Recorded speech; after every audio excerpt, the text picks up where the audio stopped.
soo dhawaada saaxiibayaal maanta waxaan ka hadli doonaa dhalinyarta inta ay u qaybsantay doorka ay ka ciyaaraan bulshada dhexdeeda. Fadlan haddaad nagu cusub tahay nagu soo beer, haddaad hore noola joogteen aad ayaad u mahadsan tahay.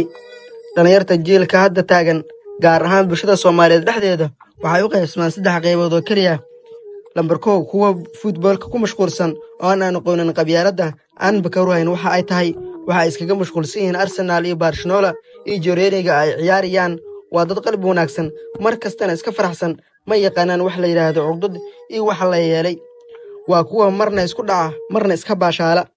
Lambar 2 waa kuwa aqoon-yahano ah oo aan ku jirin maxaa la dhahay waa kuwa mar kasta dantooda u heelan oo jecel hor socodka iyo ka faa'iideysiga waqtigooga.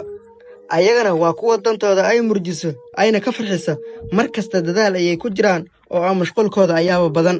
Lambar 3 waa kuwa isla weyni badan kana sheekeeyay qabyaaladda iyo isku dirka una taagan inay isku diraan bulshada dhexdeeda. waa kuwa aan garanaynin dantooda iyo danta walaalkood. maalin hore ayaa dhacday in 2 beelood oo walaalo ah ay iska dilaan nin kadib waxaa la isla aaday sharciga islaamka waxaa lagu xukumay ninka dilay in la toogto. labada beelood ba aad ayay u murugaysan yihiin maadaama midna uu ka baxay midna lagu xukumay dil toogasho ah ayaga oo la joogo goobtii qisaasta ama meeshii dilka toogashada ahayd oo bulshada dhan aad ay u murugaysan yihiin.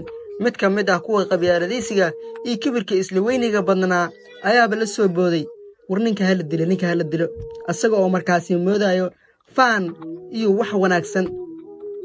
haddii ay kuwaasi laga wayn lahaa bulshada Soomaaliyeed dhexdeeda waxaan noqon lahayn kuwa is ixtiraamo oo waxaa yaraan lahaa qabyaaladda iyo dilka xaqdarrada ah.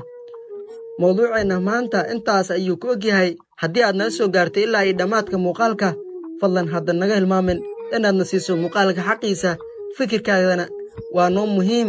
aad ayaad u mahadsan tahay daawadahaygow.